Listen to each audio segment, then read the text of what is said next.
Hello, everybody. Star Flurry here. The day after the first day of the Decan walk, um, I am walking with Marlena, Teresa, and her crew. And if there's a few others along the way that have given up some really great information, so I encourage you to explore on YouTube. It's really, really fascinating. Um, I'm working from a book that Marlena recommended, and I'm really glad I got it. It's called 36 Secrets. A Decanic Journey Through the Minor Arcana of the Tarot by T. Susan Chang. She's really got a great way of writing, like she's almost like she's talking to you, which I really appreciate. And I did highlight some stuff because I kind of want to read you just a little bit about what she's written here. But the reason I'm coming on here is what's so interesting for me about this. I've never done, which I certainly should have, in learning about this tarot thing, to do more, I don't know if you want to call it a deep dive, but more serious looking into each individual cards. I kind of learned them as a, well, I was going to say as a group, but not really. I mean, I've learned them individually, but not deep dived into any of them under any circumstances. I've done that. So what's interesting is that this Decan walk is kind of forcing that, which is good. And I'm not forcing it, it's just kind of requiring it as part of what you're doing to do a little bit more of a deep dive on cards than you would normally.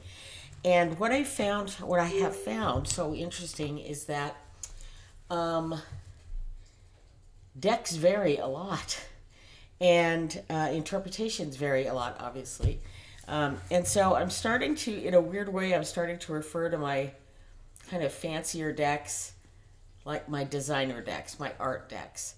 And then there's the straightforward Rider, Smith, Wade, or Thoth, if you're going to go that way, as kind of the two basics. And I was describing it to someone earlier today in that it's trying to read other decks, really, in my opinion. And this is opinion based on not a whole lot of knowledge, so, take it for what it's worth. But trying to read fancier designer or art style decks is like, without really doing your due diligence with the traditional decks, is kind of like trying to read a dictionary without knowing how to spell. And that epiphany came to me very strongly today, because I started looking at the Two of Wands, which is the the Two of Wands is the Aries one in the Decan walk. And for some reason, which I haven't quite figured out, because it's the planetary and the astrological cards that go with it, are the two. So the Two of Wands, the Emperor, and the Tower, and how those all kind of blend together. But the deck I started using, I can't remember which one it was now, just wasn't making sense with what I was reading, and so I kind of went back to my more traditionals, and then it started to make a lot more sense, and that led me to kind of really looking at several different decks, and finding out that they're, number one, well, obviously they're all so different, but a lot of them really lack in the traditional symbology, so that if you're really wanting to work on those decks, you got to know you got to know how to spell to be able to use those dictionaries. You know what I'm saying? So what I was going to say, the first thing I underlined here is it says that if there's more, and I'm reading from Susan's book, if there is more masculine card than the Two of Wands in the Minor Arcana, I don't know what it is. The Ram of Mars, diurnal, bear with my language if I'm mispronouncing that sign. Aries is perhaps most famous for his headbutting, macho conflicts with others over territory, and mating rights. Although Pamela Coleman Smith's figures appear to be serenely looking, or figure, I guess it is, one man, appears to be serenely looking over the world of possibilities, don't be fooled. The energy fueling this card is rutting, dominating, spoiling for a fight. There will be breakages, conquests, headaches. All twos are aware of the other, but the Two of Wands concerns himself primarily with subjecting the other to his dominion, literally making the other his subject. In the image of the man holding a globe in his hand, we see a precursor to colonization. I read that and I'm just like, really? See, I never got that. I never looked at the Two of Wands that widely, and I'll show you why in a bit. And then I am reading from this book, but there's some graphic words using here, so this is definitely an adult video. And if you are put off by the use of sexual words, then you might want to click forward a couple of minutes. But anyway, so it says here, so that's about the Two of Wands, and then it talks about the Tower and the Emperor. And it says the two major arcana associated with the Two of Wands clearly illustrate its themes. Let's not mince words. The Tower is a phallic symbol and a testament to the maleness of Mars. The Tower can be a radical eviction of the old order, or the volcanic eruption of the seed at climax. So I just found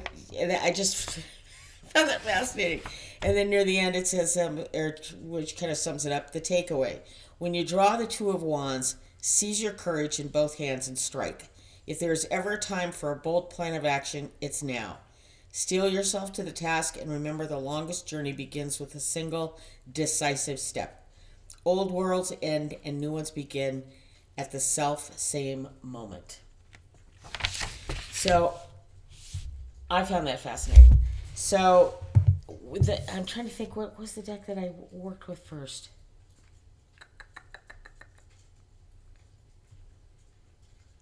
I don't even remember. But I've compiled a bunch of different twos and emperors and Two of Pentacles, emperors, and tower cards, so you can kind of take a look at what's going on here. And I can't remember the first deck I looked at, but I was like, I'm not getting any of that from whatever deck I was looking at. So here is one that I don't even know what the official name of it is. I should know. Actually, I have the book. It's one off Amazon. I'm not going to link these below. If you have questions about them, just leave a comment in the comment section. I'll get back to you. This is made by Ixiger, and it's just kind of a cheapo AE tarot is what it's called, made in China. The Key to the Tarot. This is a book you'll find, or the innards at least, is a book you'll find in a lot of kind of standard basic decks. But anyway, and these are the backs. I found these cards, I think, on Emery's Tarot. I really like the look of them, and so, but they ended up being a. Well, I meant to pull that out, but I didn't. Where is that deck? Let me run and get it.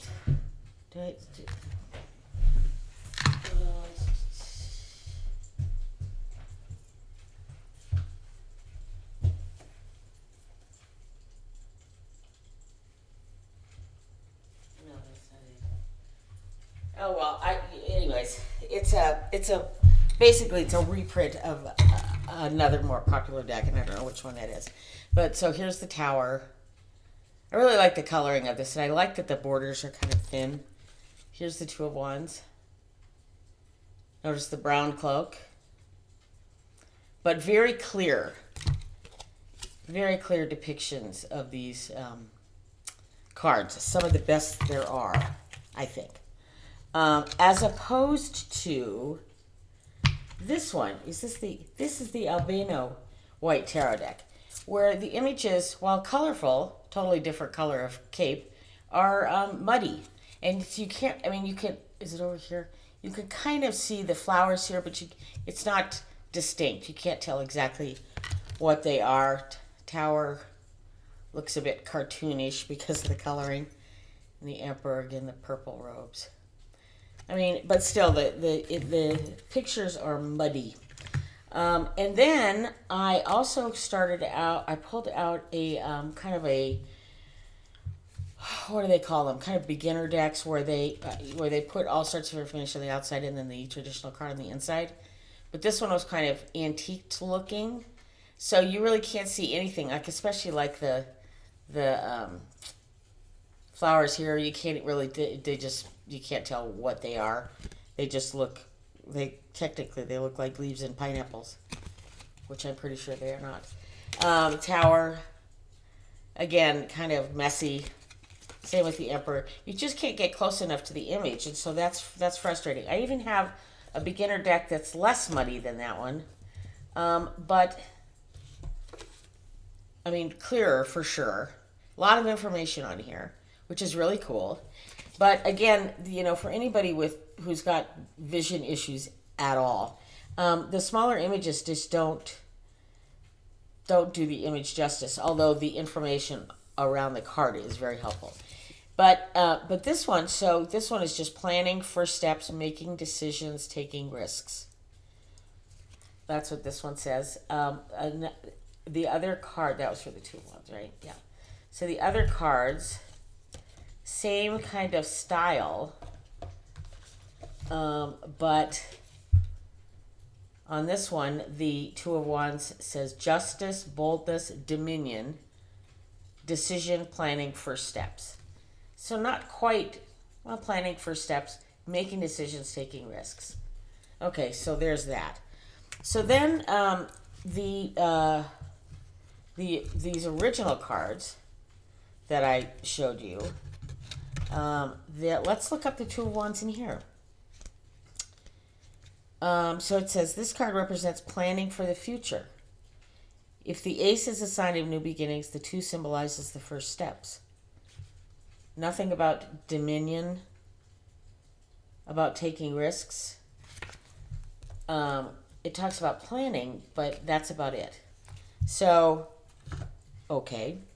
So that prompted me to look kind of at more other sets of 2 of Pentacles. So another kind of beginner deck I have, which I really like and is very popular, I think, on YouTube, is the Lucid Dreams. I use their guidebook a lot. It's very helpful. Their 2 of Wands looks like this. It's a lovely card,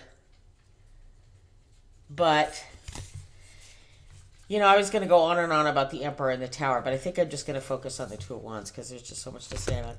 So this 2 of Wands, go away, bug. This 2 of Wands, there's no world in his hands. There's a scroll in his hands. I've seen that in other places too. And the description on this one is choice, decisions, first steps, choosing path, future planning, in the dark, preparing to leave, comfort zone, should I stay or should I go? Again, I don't feel a lot of dominion, powerful, ramming, headbutting kind of strength in that card. And so in the guidebook for that particular card, it says 2 of Wands is all about planning, moving forward, progression. You're at a point now where you have to turn an idea into realistic plans. While the beginning might seem difficult, you're encouraged to strive on. So again, nothing near as strong as what was kind of read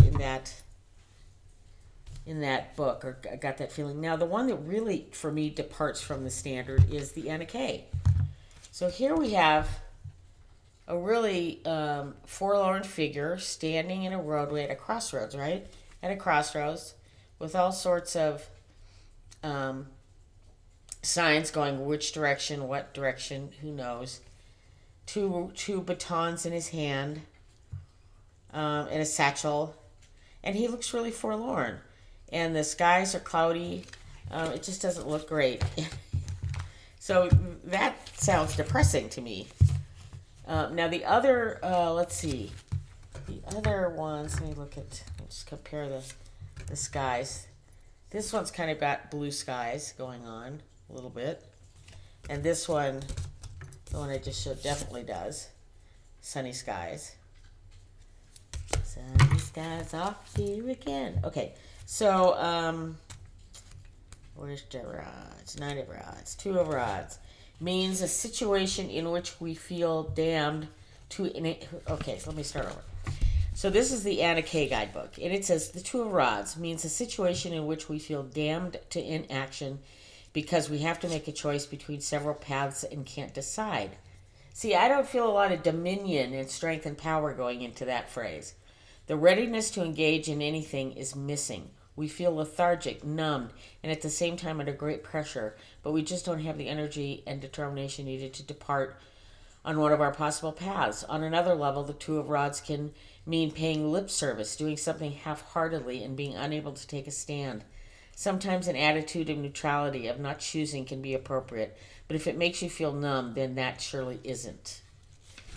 So, yeah, that to me is just almost the opposite of what we read about in that book. So I don't know where that's coming from. And so I thought, I think as I was progressing through this, I thought, well, is this kind of more of a thothy look? Although she says in her book that she is kind of basing it on the Pamela Colman Smith Rider-Waite, but who knows? So I pulled out the Two of Wands on the Thoth deck, and again, this deck, I don't like the Thoth because the images seem muddy. But the nice thing is they do have the astrological, the planetary, and the whatever the two signs are there. But let's read what he says about the Two of Wands. Two of Wands, Dominion. Chokma, I don't know what that means. Chokma in the suit of fire, Mars in Aries. Here are two dorjes crossed. The dorje is the Tibetan symbol of destruction, but destruction may be regarded as the first step in the creative process. Okay, so that makes more sense and kind of coincides with what the book was talking about. What did I do with that card? That is definitely more along the lines of Thoth, or Thoth is more along the lines of that. So that makes a lot more sense. So that's good. I meant to bring this one up earlier. One of the cards that I'm using, or one of the decks that I'm using, that's a clear reader in that the images are really clear, is the Radiant Rider-Waite. And this is the tinned version, but look how clear that card is. So that's really nice, and you can see like over here on the where am I? Where the flowers and stuff, very clear, very close. So I'm kind of pulling this one out, and the initial one I showed you as kind of my main decks that I'm using. But anyways, it prompted me to look at other decks, and so another one is the one of my favorite decks, the Dame Fortune's Wheel Tarot. I don't have the that's the guidebook that comes with it. I don't have the box with me, but that's the name of it. And so the Two of Wands here, again, honestly, a lot more along the lines of Anna Kay than anything else. The guy just kind of looks like he's hanging out, waiting for a train, feeling nearly faded as his jeans. So he's kind of not there either. And this one, Two of Batons, sadness, melancholy, affliction, displeasure, dark thoughts, sourness. Pardon me. So there's the difference. Also, I decided I mentioned in a previous video that one of my passions is fragrances, and as I was coming down here to do this video, I thought, you know what, I need a power fragrance. So today's fragrance for this that's not a reading, this chat is Chanel Coco Mademoiselle, because to me that is a boss girl fragrance. Now, again, interestingly enough, similar to what I'm experiencing here, reading about the Two of Wands, is that a lot of people, you'll read Coco Mademoiselle as soft, lovely, floral, blah, blah, blah, blah. And I'm like, I don't think there's anything soft about this fragrance. I think it's really strong and powerful. It leaves a nice trail behind you, so it's a fragrance I don't wear out very often. It's strictly one for my own pleasure at home usually. But just like this kind of, goes to show you that all of this is so subjective and just depends on, kind of what school of thought you're coming from. So, what other decks have I showed? So, I showed that. Okay, so I was going to show you the Fyodor Pavlov's Two of Wands. Is right here. I love his Two of Wands. So he's got the scrolls, scrolls down here, knowledge, work, planning. He's got the globe, not in his hands, but at his feet, which I think is telling. He's got one baton in his arm and the other one planted away from him. I really like this Two of Wands. And his description, which I had set aside and then I screwed it up. So you get to watch me scroll through here. So Two of Wands. He says, if we are to continue with the notion that the Ace of Wands is the beginning, an auspicious symbol for the momentum to take action, then the Two of Wands is its natural follow-through. The figure in the card may be a merchant, an explorer, or a creative person of some kind. He's laying the groundwork and harnessing inspiration given by the ace to lay his plans. He is not charging blindly, but approaching his future thoughtfully and with care. He reminds us as while inspiration and the drive to pursue our goals may be telling us to act right now, it is good to also take care and have a plan rather than to set out blindly. We must invest thought and work and success rather than simply hope for it. Thus, the Two of Wands is a card of new endeavors, of discovery and decision-making, of creative pursuit and hope for the future. This does not sound like colonization to me.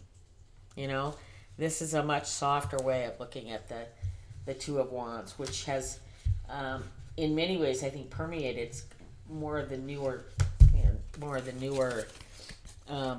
style decks. So I showed you. Okay, and then the other, I have two more that I'll show you. Is the Two of Wands in the Gentle Tarot is just super gentle. Just, two wands in the hands, coming up a hill, looking over the world, sunny skies, bright, colorful. Again, I don't feel strong dominion or headbutting in this card whatsoever. And the mantra written for this card is, I leave doubt behind, trust in myself, and create my own path. So that really, to me, wanders far from the Two of Wands normal path. And then the other one I wanted to show you was the Two of Wands in the Ethereal Visions Luna Edition. I really like this card. I think it's really pretty. But again, nothing. I mean, this guy looks a little bit more powerful than a lot of the others that I'm looking at. But his batons exist outside of his fortress, not inside. So I'm not sure what that means, or if that has any power. And there's no astrological references to the ram or Mercury or anything there. So it's just really not much going on with that card there in the interpretation. And then if I can find the thing in here, Pentacles, Cups, let's put the end, Swords, Wands. Let's check this one. None of these are the same.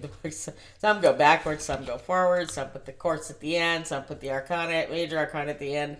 They're willy-nilly. Had to be a rule, This is how it needs to be done. So we can just find the stuff we're looking for. See, this one I can't even. Okay, Two of Wands. Now is the time to figure out your plans before acting on them. There are many potential paths ahead, and it's good to figure out which ones feel right. Take the time to sit with the initial spark of the idea and figure out if it's worth pursuing. It's okay to come back to it later, but what you return to might not be the same as when you left it. So the upright meaning planning, discovery, focus, preparation. Again, nothing about dominion, which I guess I find a little odd. Now, the one that I thought did a pretty good job, that isn't more traditional right away, is, believe it or not, the Morgan Greer. Of all the ones I looked at, this one, and it's a little deck. It's the one in the tin, but it's got all the stuff. It's got the roses, the lilies, this orb, I think, is representing the earth. He's got the one baton in one hand, another baton being held by an outstretched in another hand, somebody else's hand. To me, this strikes. I mean, it doesn't scream headbutting, but it certainly, I think it lends to the dominion word of the meaning of this card, and or what I guess in my opinion should be the meaning of this card. And it's in the little Morgan Greer guidebook. I didn't pre-read this, so I have no idea what it's going to say. I didn't pre-read a few of them, but not all of them. Can I even find it? Bleh. Sorry, I didn't have this pre-planned out. Nothing more annoying than watching somebody hunt for something. Here it is. Two of rods. Through power and dominion are within one's grasp. Still one is forlorn. See, that to me is a closer meaning to what's being talked about in this book than a lot of these other decks. So and again, it's not, I guess it really isn't an epiphany, but I think in my practice going forward, I'm going to focus a little more on the traditional Smith Rider-Waite cards and get to really explore those for their symbology and learn from them before I start exploring more designer style, art style decks, because I just, like I said, I think there's a real industry out there for those, and I have gotten the bug bad, but I really enjoy them. It was, even during the deck crush, it was just hard to pick. I just love each and every one of these decks that I have, and when I go hunting for something and come upon another, it wasn't even in my mind's eye that I was looking for that one, but I'll pull it out and say, oh, and then go down the rabbit hole of the beauty of that particular deck. But in terms of the learning aspect of it, I think I'm going to it's not going to be a no deck buy. I don't think I can do that completely. In fact, I've got something to show you because I did order one a couple of weeks ago. It finally came today, and I'm very excited about it. But I think I'm going to back off a little bit. Mostly because I honestly can't read them well. And I don't know them well. I haven't earned the right to have them, almost, is the way I'm thinking about it. And I don't mean that. That's how I think about it. Don't do what you do. Do you. But, I just think I need to be a little smarter about my deck choices going forward so that I can. And I'm excited that this Decan Walk is going to teach me, not about every card, but I think it's going to help me learn a lot more about the minor arcana, which is kind of exciting. But the deck that I got today, which I'm very excited about, is called the Kaleidascope Tarot by Krystal Banner. Krystal with a K. Krystal Banner. And it is gorgeous. And I'll just show you a few cards. It comes with a little chunky guidebook. I didn't specifically dig out the Two of Wands in here. I probably should, but I don't want you to. We come across it, I'll show it to you, but I don't want to dig for it. But I just show you a few of the cards. These are the backs. And I haven't had a chance to work with it at all, but I think I'm going to like it a lot. Because some of these, at least the major arcana, are very clear, very readable. I love the Strength card. High Priestess. I love this one, the Nine of Swords. Got all the swords in her head. Oh my God. I love this one. This is one of my favorite. Three of Swords, which is like a heart balloon that's popped with 3 pin thumbtacks, or what do you call them? Push pins. It's like, doesn't take much to break your heart, you know. I just thought that was a really interesting interpretation of that particular card. It's the 10 of Cups. With its 10 cups in a rainbow thing. I absolutely adore this star card. Oh my God.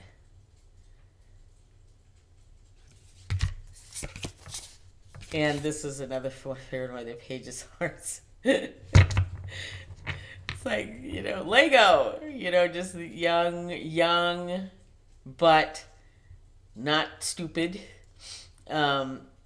I can remember watching my nephew put these things together, and it was just insane how he could just pull that stuff together, and I'm still fussing with directions. I have no idea what's going on. 10 of Wands. I like this a lot with the pile of books. Loading up on the knowledge. Is it too much knowledge? Doesn't look like it. He's holding it just fine. Another favorite, the Wheel of Fortune. Literally. Oh, it's a great card. But anyway, so this is just really this gorgeous mansion with the poolside, 10 of coins. Anyways, it's an interesting deck, and I'm excited, and it does have a little kind of holographic, is that what it's called? Rainbow, silver, fun edges. Anyways, I'm looking forward to exploring this deck more, because it may be the last really fun one I have for a while, but that's okay. I think I need to, and I mean, I know tarot is informational and interesting, and there's nothing wrong with it being fun.